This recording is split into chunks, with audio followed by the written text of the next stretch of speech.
bana King, bana Dar es Salaam, bana Poto, bana Mokil Mobimba, site FM Moko, Afrique Info avec Franck Stemai, Yandankala, Twende.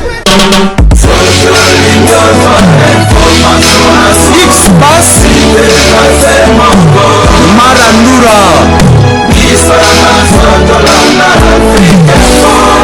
Franck Stemai. Yasika eye na Kinshasa Restaurant l'Orangerie. Restaurant l'Orangerie Koutia Kusia Balala. Na spécialité na bango poulet au makala. Poulet au makala Souka nelengi Basuki wana te Olingi kolia bio Yakambangu na Restaurant l'Orangerie. Na service na bango cuisine congolaise. Olingi kolia biloko mboka na yo nyonso ezali. Kote masanga kutu bosa na po nyonso ezali. Ata kutu masanga ya pompe bazo pompe pe ozomela ya malili. Otuninga adresse eza mosika te ya kaka na boulevard du 30 juin arrêt Vodacom mosika te na BCDC. Service ya kolobela te, un personnel très qualifié. Et bon, chaque samedi, la musique douce du groupe Les Professionnels. Bienvenue et surtout bon appétit. Mesdames et messieurs, merci. C'est votre émission Analyse sur www.africainfo.net. Merci également à tous les amis de Franck Stemai et Papier à travers le monde. Votre équipe vous a manqué pendant plusieurs semaines. Nous sommes de retour parce que l'un de nôtres était en déplacement. Il s'appelle bien sûr l'analyste Mbuta Likassou, qui est déjà de nôtres. Bonjour Mbuta. Ouais, bonjour Franck, bonjour à tous les internautes, bonjour à tout le monde. Donc moi absence soignée pour moi tourner tout ça là qui a moi une semaine. Tu n'as pas en Likassi avec groupe na Mobimba. Batoualobara ngana sila, mais muta sila président batouba sila mazako beta. Après au beta Likassi on a tout suite moi contrat 2 mois au tozo qui à partir le 30 juin. Tu beta 9 villes à Katanga et puis 7 villes à Zambie. Donc donc on a les vacances Mobimba tout zalara kuna ti fin août. Donc peut-être peu analyse muso to bete là on côté on a pas Mumbai on a pas Franck Stemai on ne sait jamais. Donc voilà, il y a une année absence nanga donc ils ont dû na programme donc je suis là maintenant. Merci beaucoup Mbuta Likassou. On a la casquette il y a analyste et puis artiste toujours. Bien que dans si là mais ma programme est ça. Merci Mbuta émission yo. Alors le pharaon Thierry Mumbaya Africa Mobimba. Bonjour. Bonjour Franck Stemai, bonjour Banéonion Sobaola Nabiso, ça fait un temps tozomo nanate. Vraiment. Des questions et banade ya koya po batuma ngaka rotuna. Ça la pe bene batuna rapport rapla biso. Analyse ndenge ni. Sincère aux ensemble pour recevoir ça bon. Ça fait plaisir. Alors Mumba to banana yo, je crois thème bande ko to lobela marambo yo. Ils ont ningisa les réseaux sociaux, boyé bien ou très bien. Les Kambuya ba audio oyo et tout ici 3 artistes mitou, ça veut dire que l'artiste Félix Wazekwa monstre moko wa bongo, l'artiste héritier Gucci Watanabe Gogan Motona Tembe et aussi l'artiste Sainthy Maitre et a évolué à Ming na libanda ya mboka, mais c'est notre frère congolais. Oui ba audio oyo, moi te expliquer binongo mingi eza de sauter audio bimisa qui emeki un peu ko diffamer combo ya artiste musicien Félix Wazekwa moko wa bongo, tous a mieux placé pour le bango lelo parce que nous avons notre frère Thierry Mumbaya qui a fait même une très belle émission avec Monstre d'amour Félix Wazekwa et qui va aussi analyser par rapport à propos héritier Isaac Maï sur Cune 24, mais les soirs parce que contradiction et pas il y a centimètres ou azali peu artiste à évoluer à Libanamboka concernant nani a diffamé qui roule qui nani o yazana raison nani yazana tort par rapport à ces problèmes boutindele biso un message analyse bolobie le côté voilà les lots to décider to loba to porter pierre nabiso à l'édifice to me peu ko éclater ba idée parce que abno boyi analyse ils aura plus to connara droit au but tout sera correct par rapport au tolobara.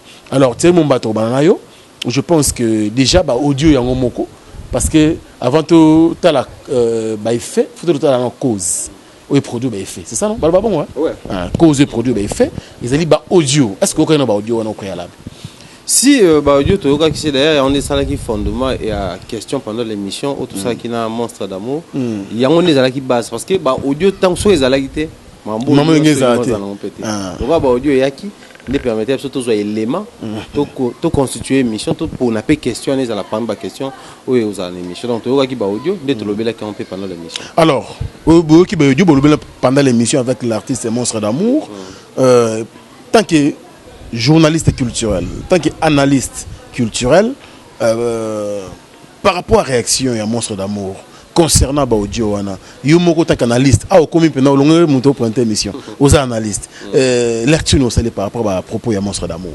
Merci Franck, moi je crois avant même tout le Boloko analyste nous permettre de zone vu que c'était pendant l'émission qu'on a parlé de ces audios là pour Isaac Belé et ça là que tout n'a pas monstre sur Yango les gens vont comprendre même pendant que j'ai posé la question je ne voulais pas utiliser la question directe c'est la question indirecte pourquoi parce que vous savez bateau audio na auto répéter na biso awate ba propos Isaac na kati qui diffamatoire et au-delà na yango ba maloba o ebimaki et quoi qu'on arranger batouté ko à temps plein c'est comme ça on n'a pas voulu parce que la communication somme tout na question directe fa tangana makambo tuna na ba kombo ya batu na makambo zoloba c'est comme ça moi je voulais aller indirectement et que l'artiste pendant sa réaction à la directe na ba propos na no mo to kenai na bongo bon l'artiste voulait c'est que tous à la direct et après il s'est contredit disant que bon alingi ko ka kombo Sainthy pendant que la question directe faut tout temps na ba kombo donc c'est un peu ça mais so tozonga lokola ba analyste déjà à la base en observant l'artiste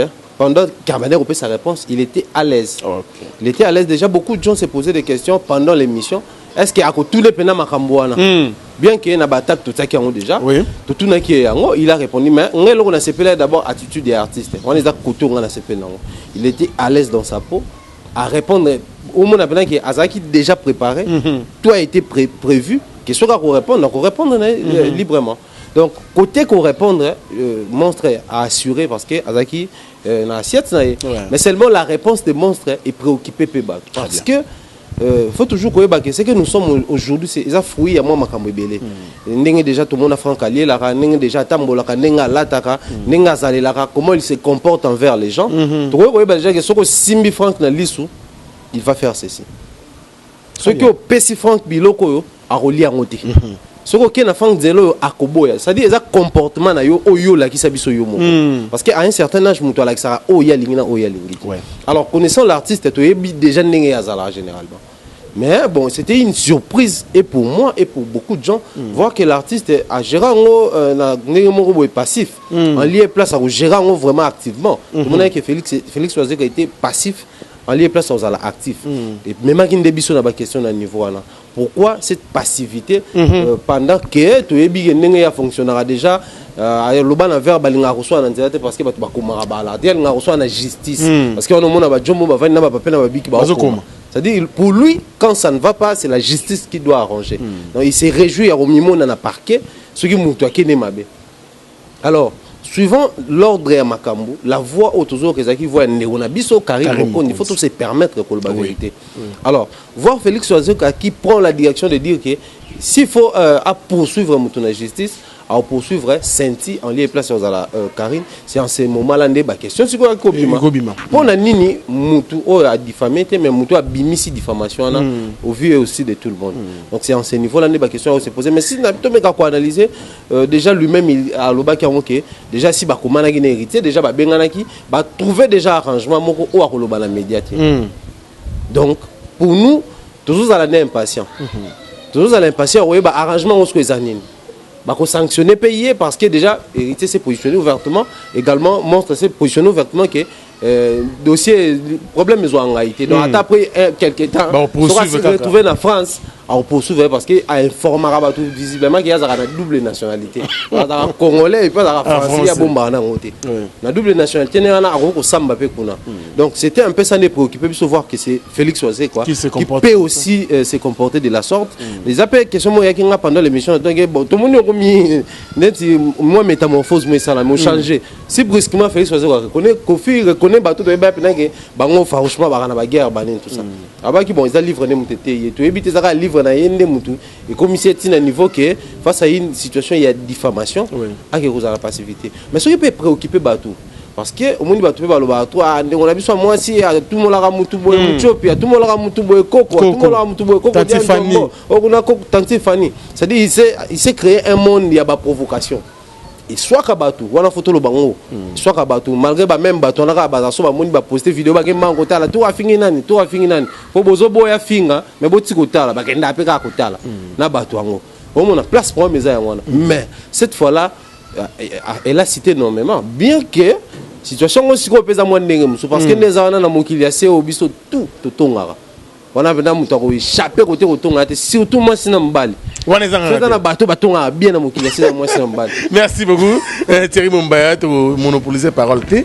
Alors l'analyste Mboutali Kassou, je pense que au telle émission il y a le pharaon Thierry Mombaya na mon bien sûr et puis bah audio au sur qui là qui y a on est déniché même et pousser Thierry Mombaya le commence d'amour pour passer l'émission voilà.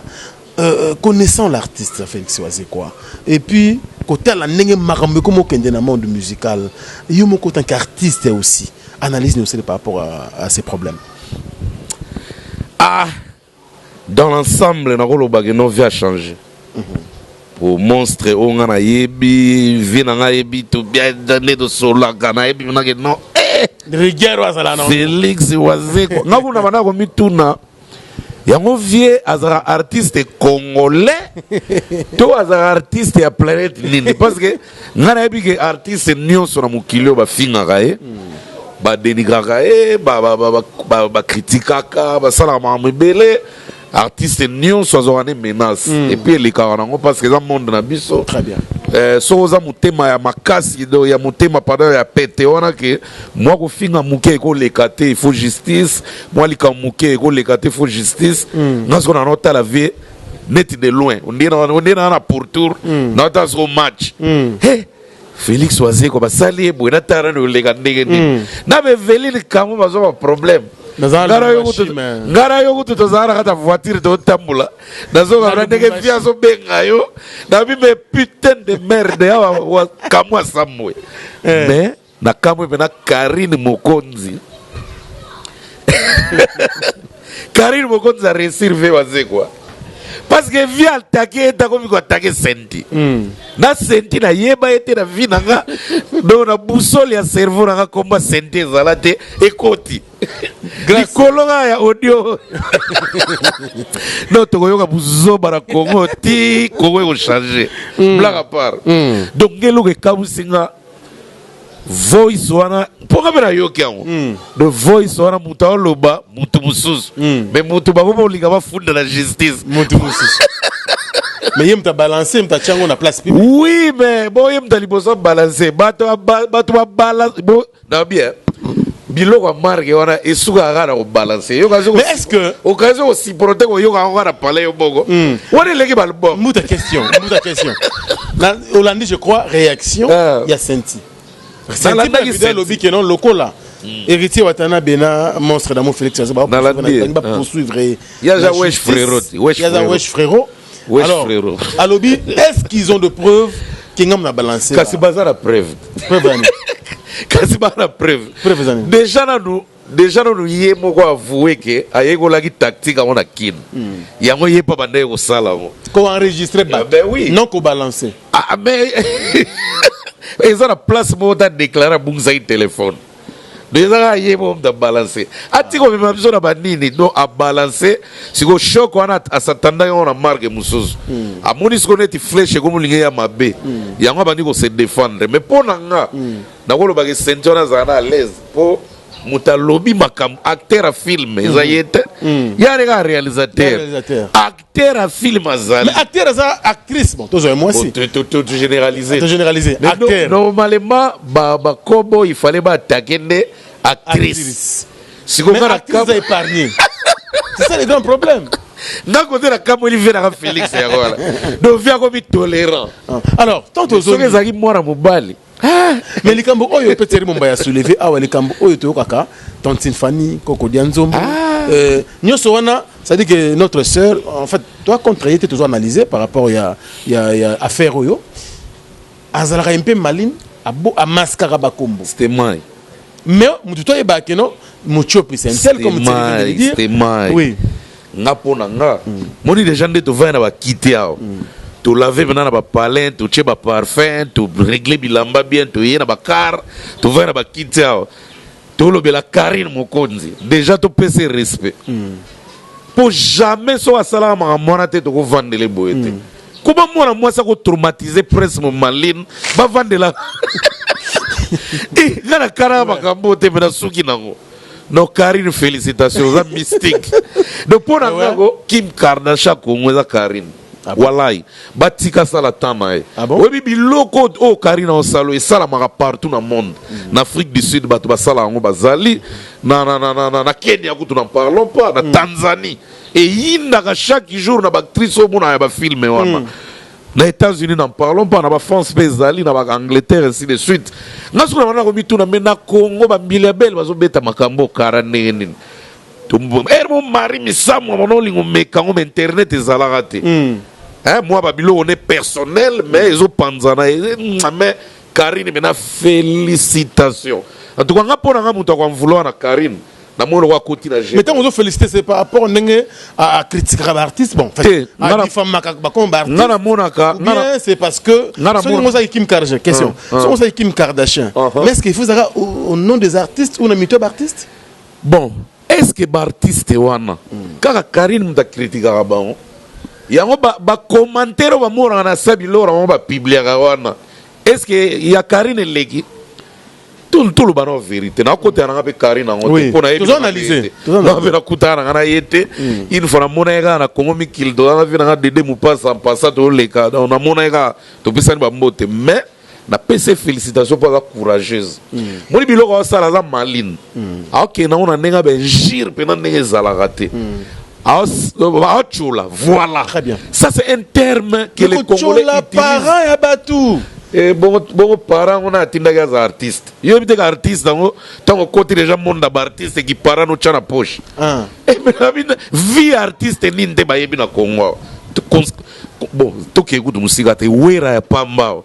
Ba ko ma surveiller français net na on dirait batunios bango professeur français na Congo bango surveiller français wera so ba bandika phrase bango surveiller faute ko bimila wapi atayo mo do ba bosa ni ke wera ana bana na epi ba tanga pe na bekola minene artiste vina eza na miroir eza na ngo kaka exposer na miso bato atanga na yo kazinga na ko lo bana ba TV na vida poane pour tellement ba finga ya qualité tout na bite vomenga mo na mi fingela pour se soulager voyez soit en souté mais artiste nini ba ko critiquer te na mboko surtout so en succès yebsanga est-ce que Karine a critiqué Kabose kasi lobaka ba Kabose so Karine a critiqué ou bien Raja Kula ou bien to chaka Karine a critiqué Manda Chand oko yoka ngote a critiqué ka fabrica sara succès belé pour fabrica sara succès belé ya sala pas héritier a ebike fabrica sara succès ebelé to constater azo critiquer wera pas ebike wera sila ate wana za l'artiste le plus populaire du Congo à vie à vie parce que maintenant a remplacé si ko a critication na fali a ebike numéro 1 na minute za fali to constater ce qui to kosa Congola o ba to kosi donc c'est que misu aza avec la mona anete alors c'est ça la vérité donc ça la bon poye amisala na ye ezandenge na ye so total bien c'est sa nature alors nature na ye et puis c'est succès ba te belé ba dédicara ndengona bona ba wenge maison mère ba musankara sala ko mona kate mais champion ko chola ya mboko na ni sankara do ya Karine ga nebo exposer mais ba zobozi ba blaze élément ba mbonzo centre-ville ba kisinjora to kisinjora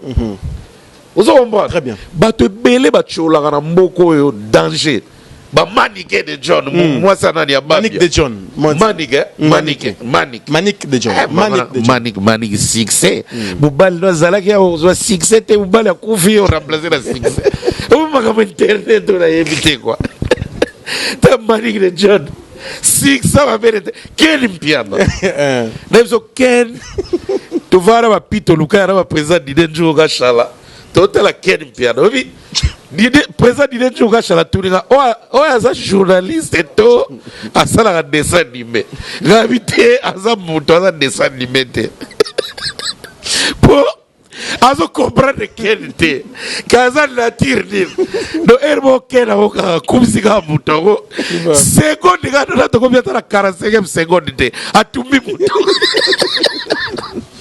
do eza internet ezo kende bongo to sipote bongo jazz ga vulu zo to lobani jazz go to tilelo na yekutu na kombo ya mboka na kombo ya mboka swadi sa go tilelo abenga ga Zaire hier des na mnone e kanga mate Zaire kanga do eza monde net angweza c'est tout le belango trop parce que to ba to lingala to mona nde ya lingala façon to ke na mais to ka pe ba swahili to ka pe ba anglophone to comprendre que monde internet e ke bongo et que ne bongo mais le lombo te likaso na mboka na biso avant to zonga sa tiri mo ba ya pa pour nga pardon na katiote vient nga Félix Wazekwa chana se kolandela Sainthy eza monde net e ke ne bongo ve supporter mdatinda ke o renier azate lokolo renier kana male mambo eketi na biloko na fulu eket vi osala succès na yo ozade na place non na Congo parmi les grands artistes ya Congo de supporter critique supporter kochola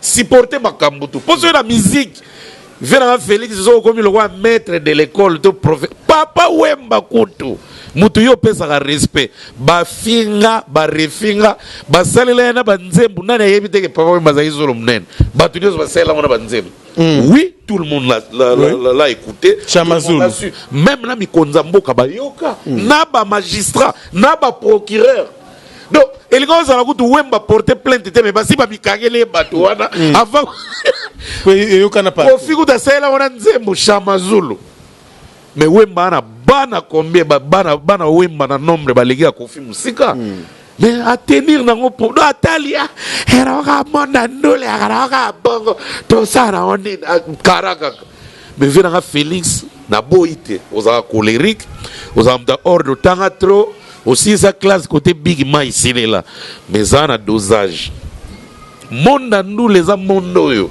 et a mondo kina ko faire le bango za mondo nko to e ba te to ke wapi to bandi wapi to sukela wapi mondo ndule supporter ko chola essentiel ko to yo mo ngoza na mlande ba propono ba chéri mumbaya oloba lo mo wana sepela na forobi eza na mpengate makamana ni osubalo bere eza na ngate do veyo mo ko miyebi keza yote do petit asala ki bez na oui ba bez muso ba supporter teme aux artistes artiste na politicien na joueur ba ne mona sportif ba ne to za ba homme public to ba élément mo ya public donc photo supporter kaka très bien donc ya ngona ka conclusion na moi non conclusion te na bité to conclusion na point oyo et là on a ko ba pour na ver na Félix pour ver na Félix nga zawara quand to sala analyse we plainte ko kota pété yes a mistake donc ya landa mamba kofi mais na méchanceté c'est kofi mais mangana tribunal mais er mo acha mai na ve mais Wazekwa lingate ba saka na kombone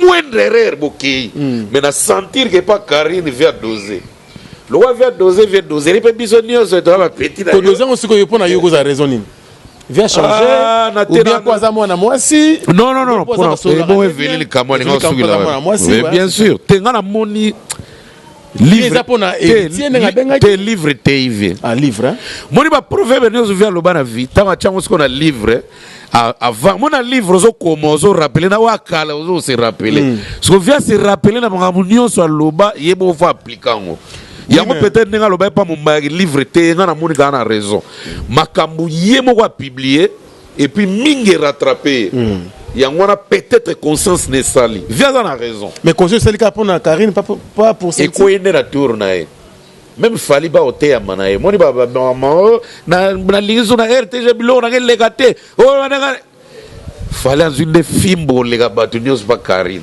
mais muteme cede kaka do ezalo monter relâcher kaka merci Mbouta tozongela yo tozoteri mombaya internet deuxième intervention oui que internet même na mukolo internet wa sala na sala venani ve Microsoft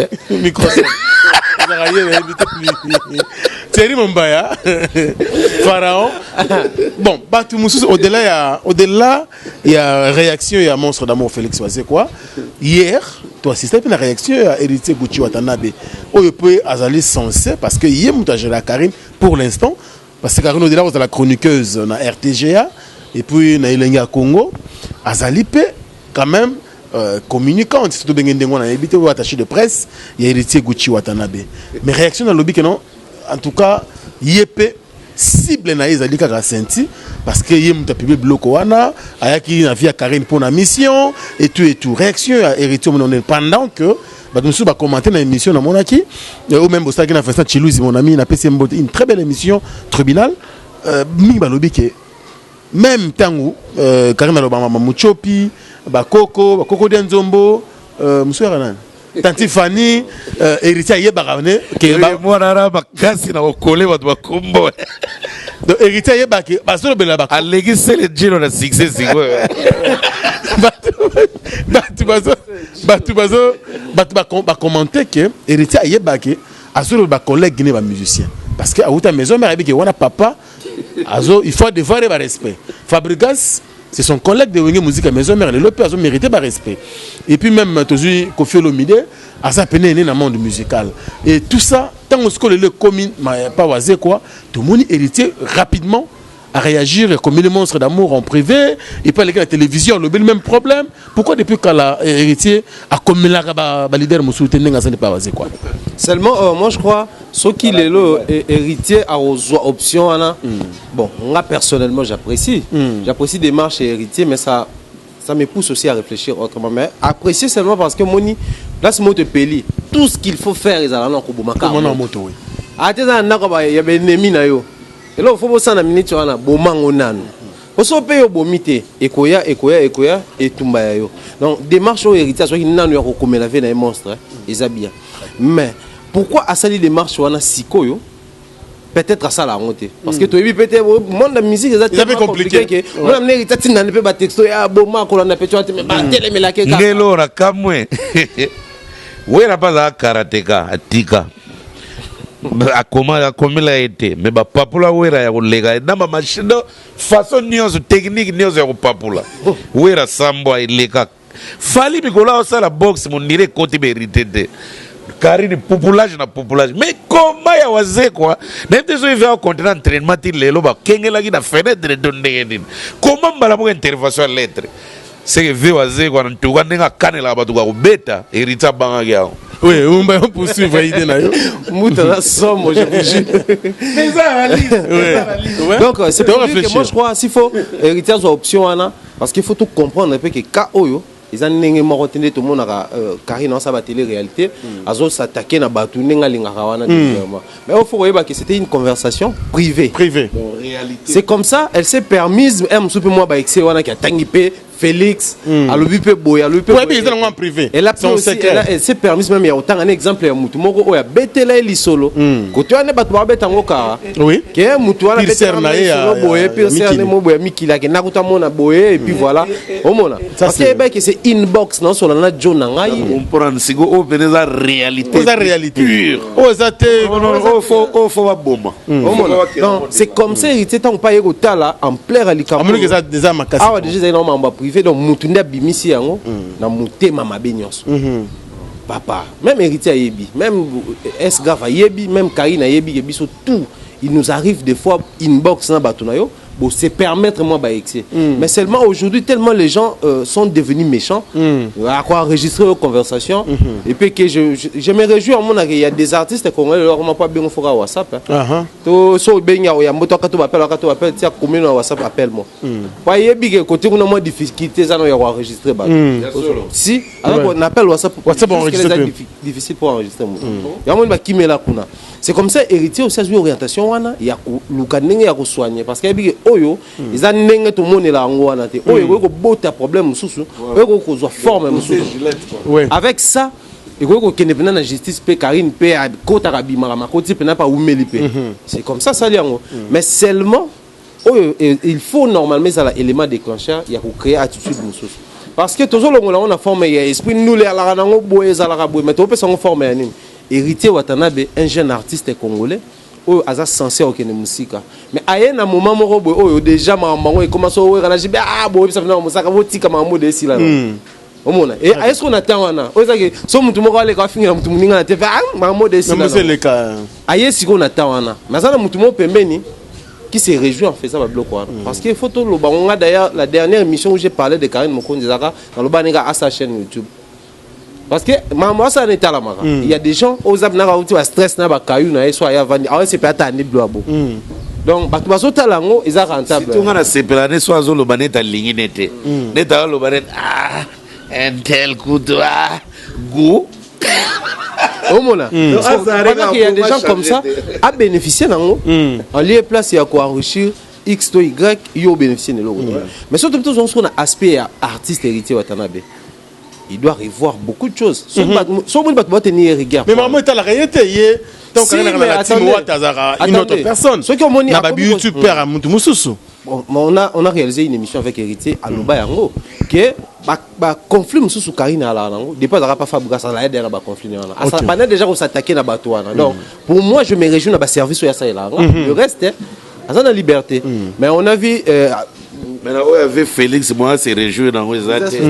Mais le service en haut, tant que chroniqueur de musique, et cause à la nine. Mais attendez, mon idée, toi, on a besoin de capote sans vernis.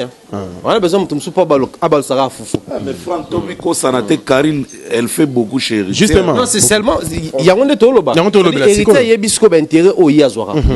Bisous de recours, tu as l'intérêt, mais tu as laissé pas danger ou pas aux oies déjà. Très bien. Parce que, étant jeune artiste, carrière, dites-nous, certes, Karine a rendu beaucoup de services dans Fabrice.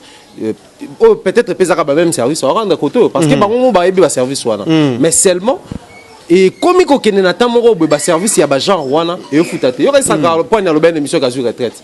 Pas comprendre qu'il y a une minute sur le qu'on dirait qu'on finit il y a un mabatou et si malheureusement susté. Échanger nini. À table au fini miel la minute, mais à l'époque ils avaient beau fini tilapia. Si c'est pas trop on tilapia. Au monde ça lui peut bien bataouer après basube mambo. Mais là tilapia longa ayaka boy. Tant on a longa boy. Mais après Mama bien me bimara. C'est au fond de mon album mais me retira dans la rola na lichette et si là c'est ce que ça ça la héritier à lichette ça c'est c'était. Maloba et ça là le côté. Donc le temps est révolu. Très bien. C'est ce que les gens doivent comprendre. Ce qui les autres tenir de quoi la moi c'est guerre. Ils étaient pour mambo ça les ça la matin dans monde. Mais musique na biso na Congo et juste tourner au moko au babiloko wana et petit caption esprit Congo pendant que ba pays ba la moi c'est musicalement ba komikoya ba mo tapenetra moi makele photo bundisa bango ce qu'on a nous non muta permettre na tika permettre na que na sens chérie ça n'a rien à voir tala ils sont impliqués si aujourd'hui si pourquoi on a le besoin impliqué est-ce que vous que ba ndeko na biso je vais me permettre de citer Adam Suluzolo pourquoi ba qui agressé à niveau ya Angola Babiloko est-ce que pourquoi so Karine héritier qui est dans la Brazza qui est raté Babiloko est en quatre donc ça implique aussi même le groupe donc ils ont ça là que si tout le bagage en vol à succès ça le parce que est-ce que si mais c'est important bande qu'on a ba yoka musique héritier en français quand na lingala même na Kenya même na lingala wana ka ne ba lingela yo Karine basala bonne na Brazza ba lingata kende mais Brazza na kina na wande lo mo avec le temps Kenya peut comme ndemo na si avec le temps parce que les musiques sont comme s'imprégner na biso moi quand to kota kuna so to continuer kokota ba comme to lo bana vérité banda Karine banda ofinga ba bon héritier est-ce que héritier ça les gars fallait non mais et ça là on lo te biloko wana do ça on monaka bénéfice bénéfice dans les années pembeni héritier mais biso to ça ka danger non pembeni héritier ngana moneza eza ko faire ko chabadon batuba cha attention na makamuna ye donc faire bato ba cha attention na makamuna mais ça que toute attention pe héritier là ba ko finga ni ebenda biso makasi non so tali bien succès à bem eza pona ko finga te c'est pour dire ça œuvre ndeyaki na moyo sans promotion bien ebenda biso pona nga pena chérie ngala moni mambango epia na biso kanda te non ebe ça so kanda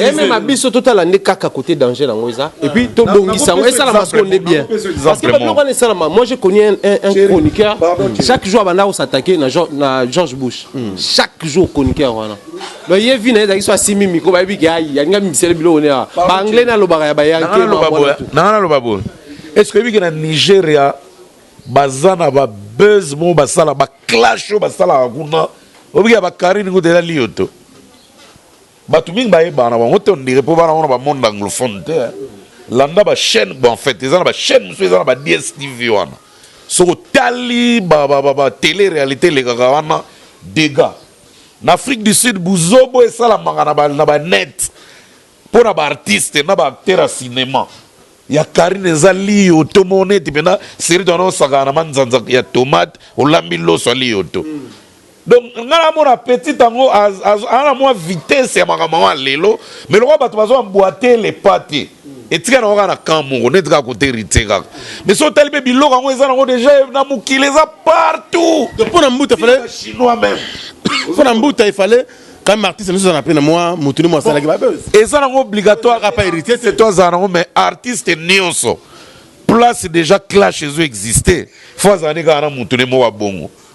Ah mais oui, Sankara Zalaki na ouera pendant plus de 20 ans. Au moins que ça peut ouera d'autre part mais na succès.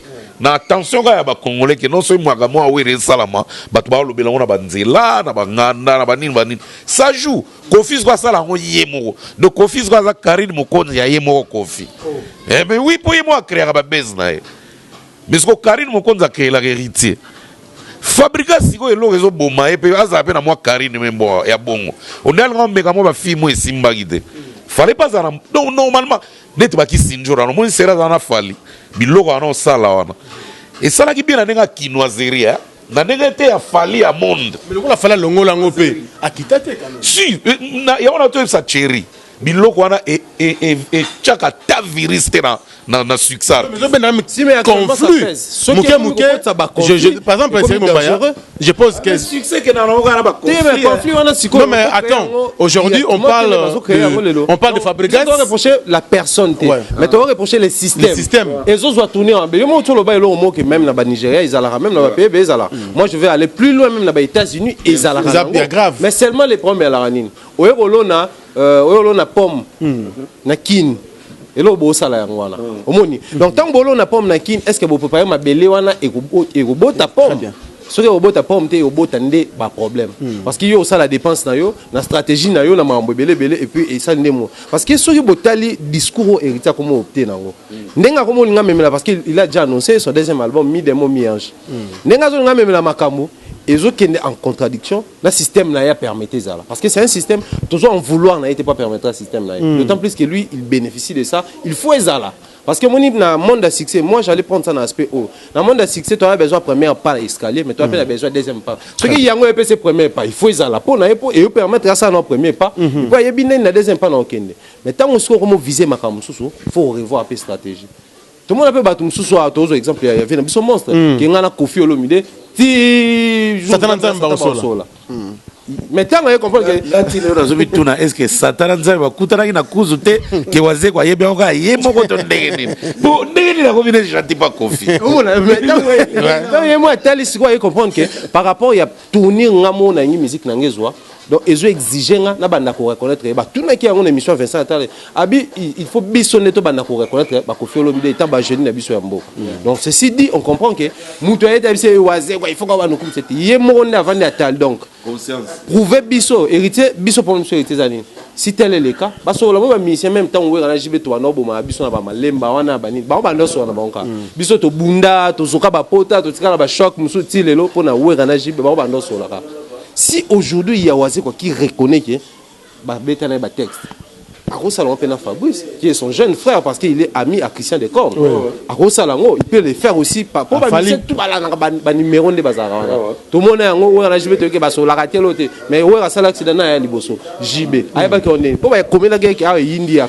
Donc pour dire que Barossa n'a pas va permettre biso officialiser yango soit batika yango problème biso za yango en lieu place robimisa lokwa ngai sango mo Christ mais to mona na chéri na quoi papa au sala ver pardon na kantote mais makambo ya fabrica ça to lo ba émission na tia popula ke ritsa e ke wa obi ke exact zongisela ki yo no tala ki on alors ben comme grave ni chose na 4 moi je comprends bien ils avaient biloko on a peut-être héritier au tala que fabrica ça tala que non bon héritier bon on a bien un gros vieux je te respecte mais après ba clashanga muchopi yo za no lo bagarea tout ça ça joue aussi bon on a selon biso tangue banaliste je sais pas tu peux me contredire non mais en fait on contredire tu on tout le baga tout à l'heure.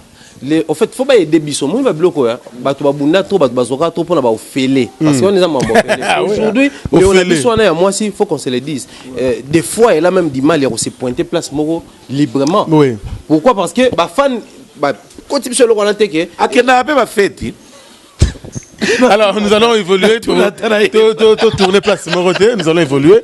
Moutali Kassou. Pour moi, on a pardon. Tour évoluer. Mais si Koyo, tous votre dernier virage et émission, ça veut dire que tous vos réactions, il y a le garçon, la victime. Maître Sainthy. Bon, la victime, parce qu'elle a ciblé. Et il a le big à poursuivre.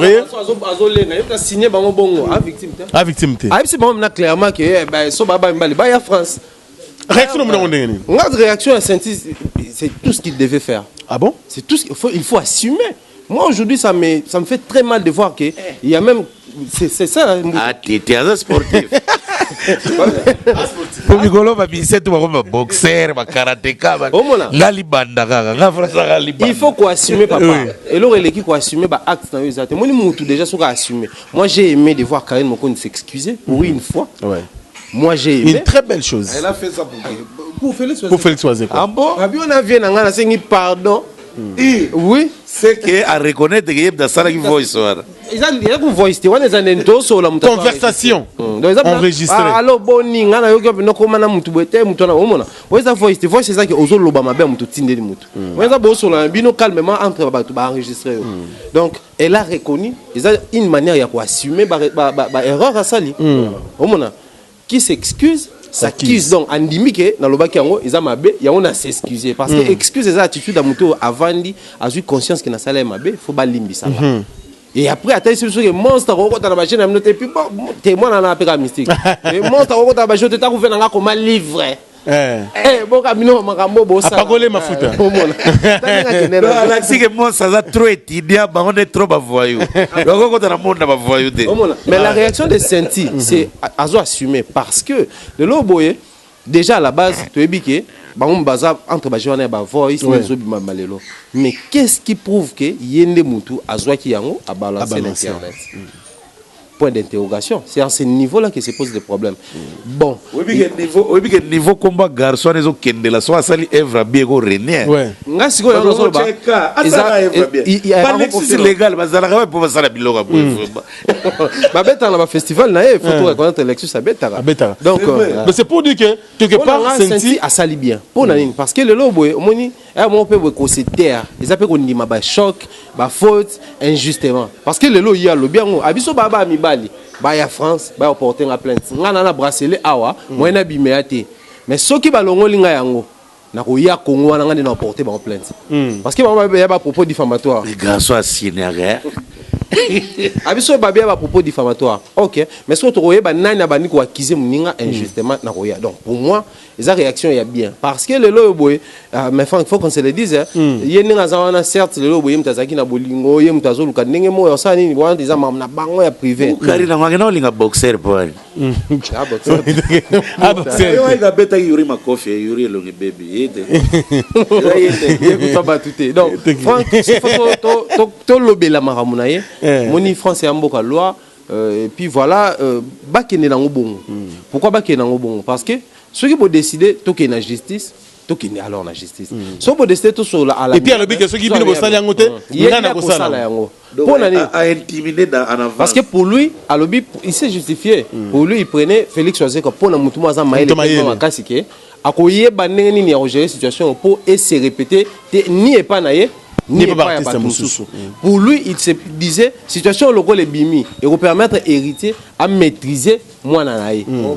Mais le rôle bango mi balé, balaxé que baba mi bali, balaxé que baba ça ba vocabulaire, il pas l'accepter qu'il pas ba vocabulaire. Héritier. Tous en botalika sumbala, mon botalika su, na moza na posa roloba. Alors, na stade autocomi, qu'est-ce qu'il faut faire? Donc, héritier na Wazekwa batika parce que moi je comprends des barotika des garçons à caniban héritage on la mamba baseball à louer babunda pour jamais rotika justice hérité pas que porter plainte pour ba garçon ba wesh frère ba compliqué plainte nego Zimbabwe et chepe hérité mal à l'aise na poto donc on a mon hérité pas aller en avance pour biloka bon keba pour ba garçon ana net ba Sainthy on zoloba na marque ga na molele azo se comporter on dia beta ba tu pa on est allé en babitumba, on est allé au fond de la pam.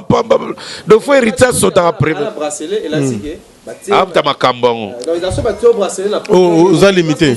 Mais héritier n'est pas ébiqué à la bracelet. Bon, on va profiter de la mort porter. T'as le garçon a publié le voice et puis à autres chaps sont mal à l'aise. Donc, ça l'a bien en France. Et vous ça l'a bien? Oui. Oui, pas funda. Mais comme héritier na 4 vidéos, on a ça? Mais moi, na musala na et. Moi, na musala na minute héritier alors bokilo à Sainthy wana. Ex bokilo. Et alors ex bokilo na et donc. Mais quelque part ta artiste. Mais quand on a vu Wazekwa, le Wazekwa penzo kaza français. C'est que je voulais dire. C'est ça qui nous portait. C'est que je voulais dire aussi quelque part Sainthy a gagné Paris, ça veut dire qu'à réussir mission. C'est ça la combo naïe parce que l'autre vendelier. Ah, tu vendelier par hasard. Il y a la fin de mission, soit de mission, soit il y a qui parle de succès, il y a qui parle de déjà à la base, il y a qui bolongo, soit Monique, il a compris qu'il y avait autant quelque part. Il a décidé qu'il s'est retiré. Mais seulement pour mes accords, il y a un années.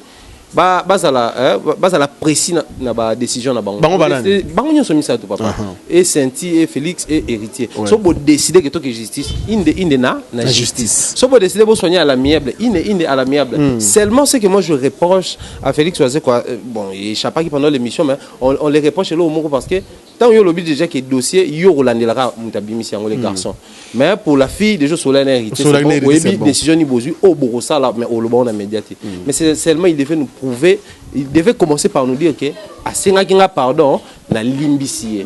Pour te comprendre pourquoi le dossier est clos au legino na mutumusus. Voilà peso alobi on a TV Sainthy ba aussi un pardon bala moba limbise. Tiko tak. Le Sainthy a bien ça le côté. On peut dossier on bala moko.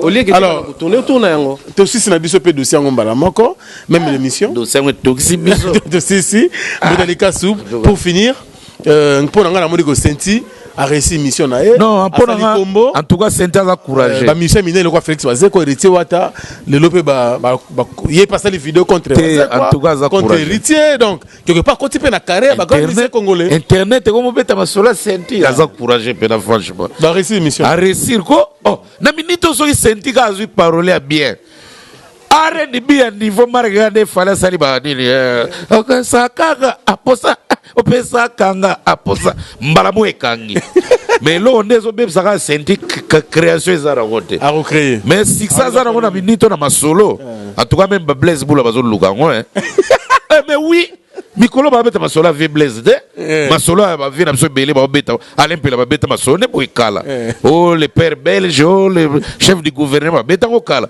donc na minito Sainthy les gars alempela na succès. Donc Sainthy so usa inspiration mon frère landaka te loka fali opesa kanga baposa opesa kanga bapo na ki Sainthy ziko yeko kanga nango en tout cas conclusion ezaka na makamona ke buzoba to tika to koli bon nani pas tinda biso to za artiste to continuer na buzoba to za artiste merci on a pesé comme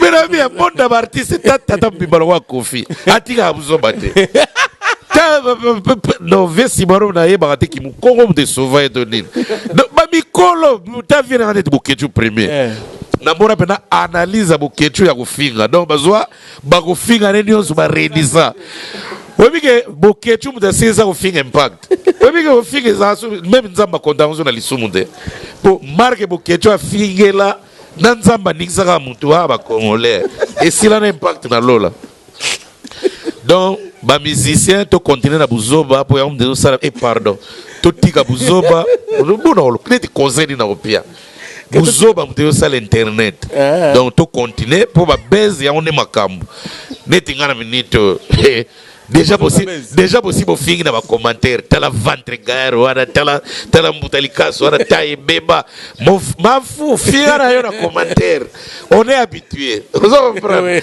donc Sainthy félicitations chose succès et là etika lika osala et opesa kanga paposa et okanga balamongo pour fali ara lire Sainthy te na discuter na nina na net fali bena kota la discussion te mais Sainthy azam ta vitesse azape na ba paquet ventre plat Karina no câble mbongo c'est un homme à féliciter un bon Mario mais oui un bon Mario donc ali nga bibale bongo faut ouli mbongo moi c'est pour lia ko za goût Tasko Karine Mokonzi Mutaba Bez, alors que Tilombo na même ligne, na Western. Et pas si t'es na Western na même ligne. Donc c'est que Sainthy na Olembo à Karine, t'es na 21h30. Avant Kanga. Nos Sainthy t'es courageux, continuez. Bobunda pena yuri nengo lagaki biso koko sabiso deza ya lobate to yoka pena bagarre et au sala biso bien yuri ko limza sentité a chauffer ma kofi mon frère pour moni ndenge suédois na tambusa yo ma kofi na ring biso de CPLT 600 pas senti. Merci président Didenjo, merci à trop de Tigibino. Merci Boutalikasu. Vous comprenez, Boutalikasu a mouté. Ça casquette d'ailleurs. Parce qu'il va y avoir ma couloir. Alors, on va tout ça en conclusion. Moi je crois qu'il faut tout conclure. Pour nos trois artistes. Thierry Penako, c'est un grand musicien Congo. Sainthy,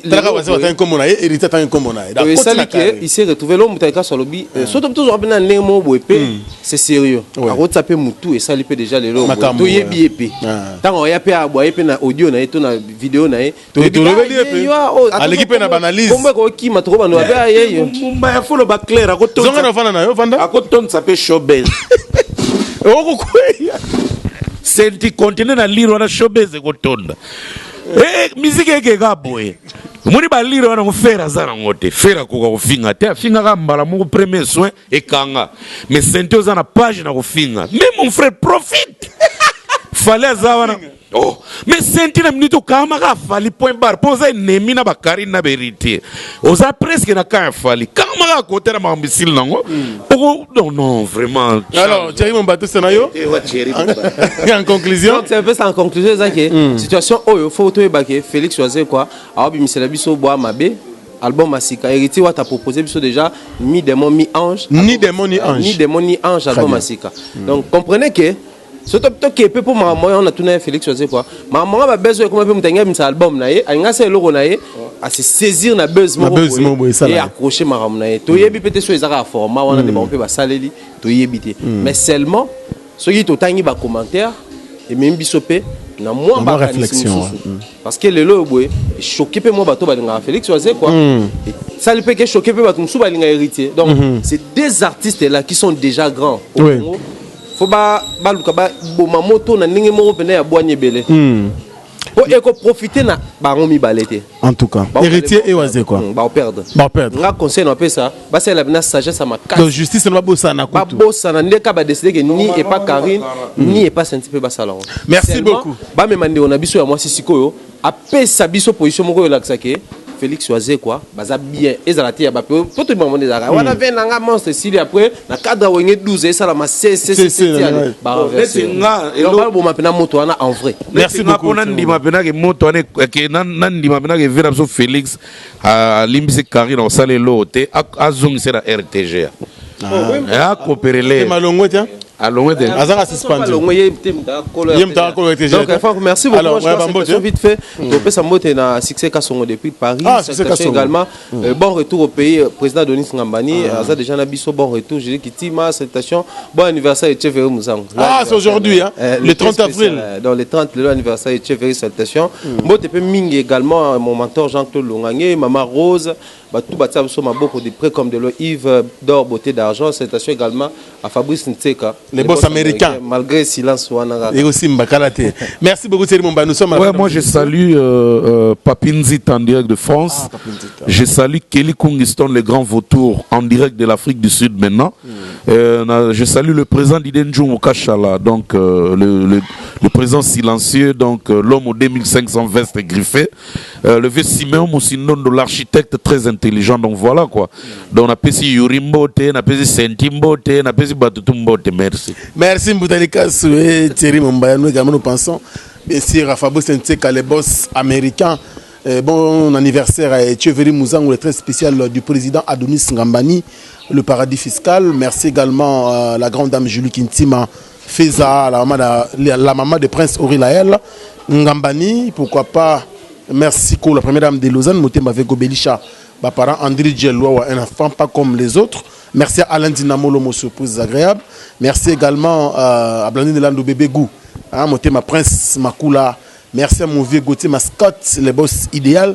Depuis les USA, je pense bien sûr à mon vieux Lakis Lobaki. pourquoi pas Noël Okito Black dedans. Les jeunes millionnaires depuis London. Merci na Gela Nyondo, toujours à Londres, na Birmingham. Voilà qui m'en a bien. Merci à Julie Appela, bien sûr, à Londres, et puis José Moulumba na Birmingham toujours. Merci également à Lobos, Nakata Finlande, Johnny Mokondia Weston, Nanenga idéologie.